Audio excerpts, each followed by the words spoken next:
Na veletrhu ForArch představila firma Rojek svůj široký sortiment úsporných a ekologických kotlů. Nyní vám představíme kotle s automatickým přikládáním Rojek KTP Pellet.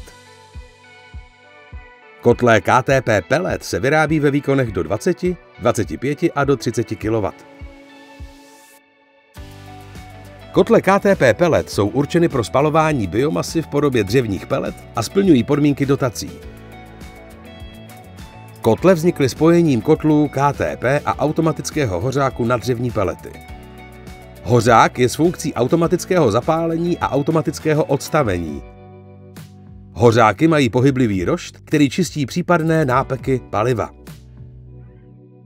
Hořáky jsou vybaveny vnitřním šněkovým dopravníkem, který zajišťuje lepší přísun paliva na rošt.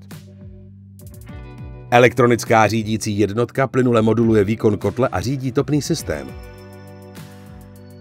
Samozřejmostí je možnost propojení s pokojovým termostatem, venkovním ekvitermním čidlem, případně vzdálená správa přes internet. Výhodou je snadné čištění výměníku a hořáku. Násypky o objemu 280 litrů, 300 litrů, 500 litrů nebo 600 litrů zajistí nepřetržitý provoz na několik dní. Násypky se montují z pravé i levé strany. Standardní vývod od kouření je nahoru. Na přání je možný vývod od kouření rovně dozadu.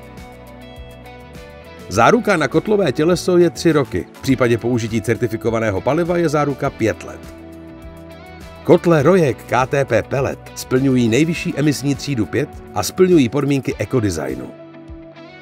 Všechny další informace o tepelné technice Rojek získáte na webu rojek.cz.